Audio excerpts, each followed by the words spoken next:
Hello and welcome to the Understanding Cyber podcast. In this podcast, we pick interesting everyday cyber security topics and give you practical advice on how to navigate them. I'm Tom, and today I'm joined by Matt. Excellent, Matt. Welcome back. Toby is off again doing other work. In his absence, I've decided to put a little strapline at the start of the podcast. It was a bit clumsy, but we got there. I think if we use that on everyone knows why they're here. I think that was seamless, and no one would have noticed if you hadn't drawn attention to it. You shot myself in the foot there. Very kind, yeah. I was listening to another great podcast the other day who've been going for like a decade or two, and they put literally one of the first ever podcasts, and they pointed this out. They were like, "Oh yeah, we've never done that. We should really, the people who are new, explain what we're doing." So that's where I got it from. Anyway, sorry. So Matt and I are both consultants at a company called Clearcut Cyber. We're a cybersecurity consultancy. We offer efficient and effective, or certainly we try to, cybersecurity consulting services across a range of disciplines. So welcome to our podcast. This is the first of a two-part series on Cyber Essentials. Those long-term listeners, I know you're out there, may remember that Toby and I attempted this in like 2021. And it was the first of a three-parter, I think, and we got distracted and we never finished it. So that's not a problem. Cyber Essentials has actually changed and been updated since then. So if anything, we were right to forget what we were doing and move away from it. But here we are. Very slick. No one noticed that. No one noticed, and we're back 5 years later. Whatever it is, 3 years later. No, your maths. So the aim of this podcast and the next one is to give some practical advice on Cyber Essentials. And it doesn't matter if you're a beginner, you've never touched Cyber Essentials, you have no idea about it, or even if you've actually done it once or twice before. I'm sure there's something in here that will help you do it well, basically. So we'll talk about what it is, how to get started, how to navigate it, and I'm even going to give you 10 tips to make your Cyber Essentials journey easier, plus a bonus tip at the end of episode 2. And these tips are not obvious. We've put them together based on our experience of doing this with other people. It's kind of like the stuff, it's not they don't want you to know, but it's that kind of thing. It's not obvious until you do it, and you come up against these problems, like, oh, how does this work? We'll tell you how it works. So yeah, two-parter. We'll talk in this one, a bit of an introduction, some pros and cons of Cyber Essentials, and I'll give you the first 2 tips to help you figure out where to get started, or even if Cyber Essentials is actually right for you. And in the second part, obviously, we'll cover off the remaining 8 top tips, plus a bonus tip to help you navigate through Cyber Essentials. As I say, it's kind of like the stuff they don't tell you, and you only learn by going through it yourself. That sounds great. I mean, so to explain how we're going to do this, like all good cybersecurity consultants, we share our expertise, our experience, our knowledge between us. And Tom has done, he's sort of being very modest, but he's done a lot of work on Cyber Essentials recently. I haven't touched it in a while. I mean, is random unauthenticated access to your network equals bad still? Correct. Good. Yeah. Passwords, MFA, and that sort of thing equals good. Right. I've still got the basics down. But you never lose them. It's like riding a bike. Yeah. But some of the nuance may have escaped me more recently. And so what we do in as a company in this situation is we sort of share knowledge. So we talk each other through what we know, and that's how we'll run the podcast. So we'll run it a bit like that. Tom's going to start talking. I'll ask him some questions. Having said that, we are still going to focus on what you as an individual or an organization can do to make your Cyber Essentials journey a bit easier. But before we start, probably a health warning. Yes, a health warning. A caveat covering our derriere. As I'll mention in a minute, Cyber Essentials is administered by a company called IASME. IASME have a thing called certified advisors for Cyber Essentials. We are not certified advisors, okay? For our size and the amount of Cyber Essentials work we do, it's just not in our interests as a company to do it. I will say, I'll take a stance on this and say, I do think it slightly defeats the purpose of Cyber Essentials if you have to have some kind of assured consultancy status to be able to do it, or to be able to help people to do it. It doesn't quite feel approachable to me. I understand why they do it. I'm all for it. That's cool. But I don't know. I'm a bit skeptical about it. But our advice here is based on all the official information sources, absolutely, like the guidance documents and so on, as well as our practical experience of doing this for real. Okay, so we're not IASME, we're not representing them or pretending to be them, but we do know what we're talking about. Okay, we are safe. So let's start at the beginning then with what is Cyber Essentials. Okay, very straightforward. It's a cybersecurity certification. That means you can get a little sticky certificate at the end of it, sticker badge thing, based on a standard, which is like a set of stuff you should do, and it's written and owned by the National Cybersecurity Centre. They're the cybersecurity arm of GCHQ, and as I mentioned, it's administered on NCSC's behalf by an organisation called IASME. Don't ask me what it stands for. IASME. I could Google it. I can't remember. Essentially, as I mentioned, it's a standard. It's a control set. So a list of controls, stuff to do that you need to do in order to meet the Cyber Essentials standard and get your certification. So there are like 5 sections or themes to it. There's one about firewalls, one about secure configuration, one about security update management, user access control, and malware protection. So 5 buckets of stuff, basically. And there are 2 levels you can certify to. You can do a self-assessment, which just gets you Cyber Essentials, if you pass, obviously. And you can also get Cyber Essentials Plus, which is where somebody independent comes in and checks that you're really doing the things that you think you're doing to meet the standard. And the idea behind it, it's a government scheme, as you might expect. It's and I quote this from the website now, it's an effective government-backed scheme that would help you to protect your organization, whatever its size, against a whole range of the most common cyber attacks. Right, so just stopping the most common bad stuff that can happen to you from sort of cyber impact perspective. What is it made up of? It's basically 2 documents. It really is as simple as that. The first one is a question set, which literally, to complete the whole thing, you go through this question set and you answer the questions. The most recent one is called Montpellier. That's from January 2023, and there's no intention to update it this year, 2024. So you're good for now. That's document number 1. The other one is called the infrastructure requirements document. So if the first one is a questionnaire, this one basically tells you how you need to answer the questions in order to meet the standard. So obviously not any old answer will do. But yeah, just think of it as a bunch of questions you need to answer in a certain way to satisfy the standard, obviously being honest and accurate, not, no cheating, please. And there's some guidance that goes with it on what satisfactory answers look like. When you do it, it's done via an online form. You log in, you answer the questions, those are passed off to someone to review, and a decision is made on whether to certify you or not. So that seems pretty simple, actually. I suppose what are the pros? What are the cons?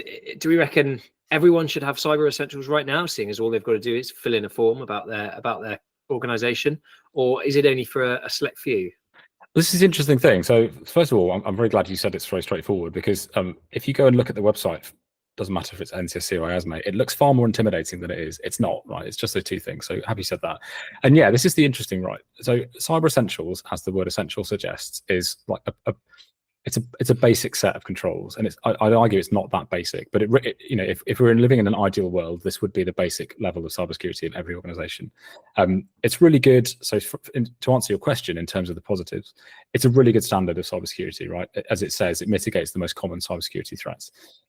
It's relatively basic. It's well recognized among the cybersecurity community as professionals. Certainly the private, public and charity sectors and the general public also recognize it. You may have seen the logo on different websites or and so on. And it's supported by a load of really good guidance that the NCSC offer, right? So it's a good thing. It's definitely a good thing. Improves cybersecurity, well orchestrated, constructed, blah, blah, blah, lovely. And collectively, if lots of people do it, it will do what it's supposed to do, which is make the UK safer overall, right? It lifts the bar. Brilliant, right? We'll get safer, all for that. Where there might be some opportunities, though, to kind of strengthen it, I've not called these cons per se, but maybe less positive aspects.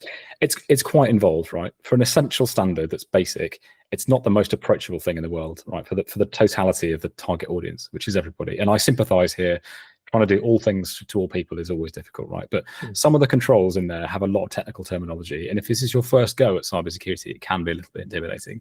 And it can be quite time consuming as well, depending on how large or just how like confusing your organization is, especially charities, not pointing the finger, but they can be quite complex beasts, even small ones.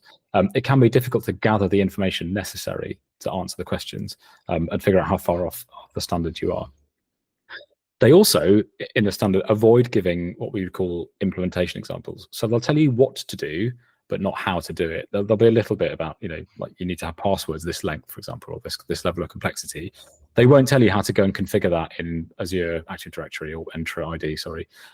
They won't tell you how to configure your firewall remotely with all the commands and stuff like that. So you have to go away and figure that stuff out too, which I can kind of understand, but some more recent frameworks have gone down the route of giving examples for how to do that stuff. So I don't know. Again, it's a bit more involved, but I get where they're coming from. Some organizations, for this kind of similar related reason, actually might struggle with some of the controls. So some of the things they ask you to do aren't always available in certain platforms. Like, so not calling Microsoft out, but Microsoft 365, as everybody knows, has like a million levels of subscription tier and stuff. And some of the controls that Cyber Essentials says you need to have are not always at the lowest tier. So if you have a sort of, relatively cost efficient, should we say, subscription, you might not be able to do these things, right? So you have to pay more money. There's an argument there about whether these things should be free or not, but the practical reality is it ain't always possible. A tiny niggle, there's a very heavy emphasis on ensuring that like your operating systems, your software applications, and so on are all up to date. There's no authoritative list for what constitutes an up-to-date or supported operating system. And I see this question get asked a lot of IASME, and they always say, well, you're just going to have to check. But there's no like, this is what's considered okay and this is not. And again, I kind of sympathize, but it can be annoying nevertheless. And then final thing I'll say on the kind of where it could maybe be improved. If you have a lot of people, a large number of people accessing your data, for example, charities, where you've got a lot of volunteers who come and go, who do things like coordination, volunteer management, donation tracking, charity retail shops, you can see we've got some experience here. You end up in a situation where you probably have to install mobile device management software on your volunteers' phones, or, which is not very popular generally, no, I don't want your thing on my phone, thank you. Or provide them with corporate devices, which is expensive. So there is a real like conundrum, especially for people like charities. Yeah, and I suppose it's a balance. But as with so much of our advice, you've given some not quite so positives or whatever we're calling them, rather nicely. That'll do. Yeah. But at the same time, this sort of thing, even doing the work, is important. You are protecting yourself. This has come from some pretty impressive work from the NCSC and is based on the real threats that are really out there. Absolutely. And making sure that you are better protected against those core threats. Yeah, definitely. I'm being very harsh here. In the interest of kind of providing balance, I've had to do it, but I am being harsh. But yeah, you're right. Even if you don't get the standard, aspiring to the standard is so much better than not. Yes. It's you can say it's there for a reason, devised by experts and so on. So yeah. Anyway, sort of with our defence of the NCSC, sort of pounding the swear jar or something like that. We continue to need to see. You trailed at the beginning your enticing list of tips and advice to help people who are new to Cyber Essentials, and potentially even those who are consider themselves experienced but are delving in for a nugget or two of wisdom. You said it was the kind of stuff they don't tell you, or you've got to work out for yourself. So, what is your first tip? Yeah, I'm just looking around for those nuggets of wisdom. I'm sure they're around here. I'm sure we'll uncover them as we go. I think the first one, I know this sounds a bit dull, right, but it is true. The first tip, right, is decide whether you really want or need Cyber Essentials, okay? And there are lots of very good reasons to get it and very few reasons not to, but very good reasons to get it. First of all, you need to, and be clear about this, right? It's worth being clear, not just getting it for the sake of it. If you want to get it, have a very good reason to do so. That's really important, like, so it'll drive your project. You need it for things like enhancing your reputation, your trust, customer appeal, maybe contractual obligations, because it's definitely a thing that some people ask for in their contracts. But most importantly, be clear that you're doing this because you want to do the basics right, okay? And it might be you roll that in as kind of the start of your journey. But if you're going to do it, have a good reason to do it, okay? I mean, we have the same thing. We are a cybersecurity company. We do have Cyber Essentials as well. We should make that clear. Yes, is it true? Actually, yeah, we've gone through this. Yeah, although it's important for someone else, but it is important. Yeah, it is important. It is absolutely important, and it helps. People often ask, "Do you have it? Do you have it?" Yeah, so, absolutely. From a credibility perspective, certainly in our sector, it's really important. The other reason why you might want to get it is that, and I would have to check this more recently because it does change every now and again, but it does come with cyber insurance for very particular organisations, and so I'll let people go away and search that NCSC Cyber Essentials insurance. But in certain circumstances, you are able to get a level of free insurance cover to cover you in the event of a cyber incident, which is a really good reason to get it. Yeah, it's for small companies with a turnover of below a certain amount. Was the last? Yeah, that's about right. Was the last standard? But it's intended for small companies who don't have enormous number of employees and things like that, to give them some level of protection. Absolutely, yeah, and a very good reason to get it. There might be some reasons, conversely, to not get it yet, right? Heavy yet here, okay.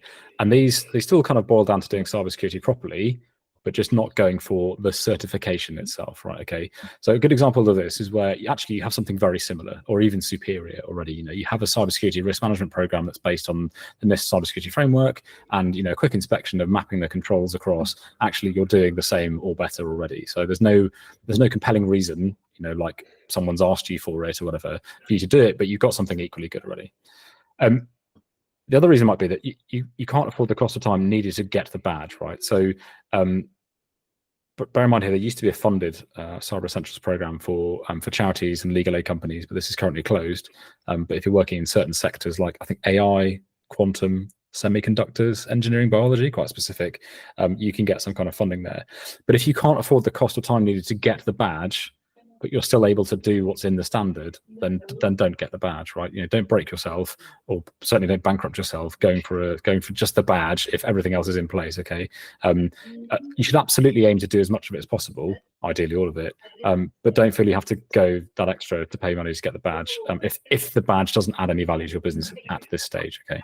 All right. So yeah, brilliant. So that's your tip. So decide whether you really need it. Yeah, absolutely. And we've had this conversation with customers before. They're like, do I really need to get it? Because I've got this security program in place and here's what we're doing. And we go through it. And I say, well, do you want the badge? And they're like, well, not really. Well, don't get it then. That's fine. If you're doing security well and you're assured of that fact, then if the badge means nothing to you, then don't get it. But if you are less sure and everything else, it's a good place to start. Absolutely, yeah. And as I mentioned, yeah, you're quite right. It's a really good place to start as start of your cybersecurity journey. It's true. It's a really good start. That's good. Okay, so that's tip one. What's your second tip? Tip number 2 is assuming you've decided to go down the route of Cyber Essentials, know what you're in for. Okay, there's a lot of stuff on the internet. There's a lot of stuff even on the official pages on NCSC and IASME. Okay, don't be confused by all that. Okay, so before you get to the point of even thinking about paying money or applying to the online portal, doing the free readiness checks, whatever, just find out what you're in for. And it goes like this. Okay, go to the IASME website and find the free download. How kind, it's free. The free download, right, of the 2 documents that I mentioned. There's the question set and the requirements document. Okay, so to do this, go to their website, hover over the Cyber Essentials panel in the top left, and select free download of self-assessment questions. So download either the PDF or the Excel version of Montpellier, and also download the NCSC requirements for infrastructure PDF, and they're both accessible from the same page. Make sure you get the right version. It'll be pretty obvious which one's the right one. And the questions, especially in an Excel spreadsheet, make it much clearer what it is you need to be able to answer in your online application. Okay, so without any commitment, without any money, without anybody getting your details to sign you up something, you basically are able to look at the exam question and figure out where you are in your head. And the requirement document is also an essential read. This gives you a load of context and advice, i.e. guidance on what kinds of answer are likely to meet the standard. Okay, so as I say, without any commitment, any effort, you've already got yourself in a position where you know what you're in for. And then if you're happy and you decide that Cyber Essentials is right, we will go to part 2 of this podcast, along with the remaining 8 tips to help you make Cyber Essentials easier, plus that bonus tip at the end. So we've got you the first tips, and the rest are in the next episode, really. Oh, well done on ending on a cliffhanger. I know, indeed. It's exceptional. I suppose if that's everything, can I do the summary? Go for it. Oh, I probably should have invited you to do that, because that's what the script says. No, there is absolutely no script. This is all our natural, completely ad-libbed. Yeah, it's all ad-libbed. Anyway, back to the script. In summary, Cyber Essentials is an NCSC-owned cybersecurity certification standard administered by IASME. It's designed to help organizations mitigate the most common cybersecurity risks. Correct. And we've got some tips. The first 2 of which are, firstly, decide whether it's right for you right now. And secondly, know what you're in for. Go out, do your research. It's all freely there, available on the internet. Absolutely. Matt, do you feel upskilled? I know there's more to come, obviously, but do you feel more to come? There's more to come. Do you feel upskilled at least a little bit based on what we've discussed? I do. And I'm going to go and check a couple of extra details on the IASME website for free as well. For free. How bless them. Thank you. How kind. It's good. It's like they're doing this for the public good rather than anything else. It's rather than anything else. It's very sporting of them. Move on. Right, shameless sales pitch. As we've alluded to, we provide and have provided all sorts of support to organisations looking to get Cyber Essentials, particularly those starting from scratch and looking to see how their current cybersecurity program aligns to it. If you want help with Cyber Essentials or any other cybersecurity support or help with any other certifications, get in touch. info@clearcutcyber.com or go to our website, clearcutcyber.com, and we will see you. You'll hear us in part 2, where we go through the next set of tips to help get you started on your journey. Matt, anything else? That's me. Awesome. Right, well, see you in the next bit. Thanks for listening. See you soon. See ya.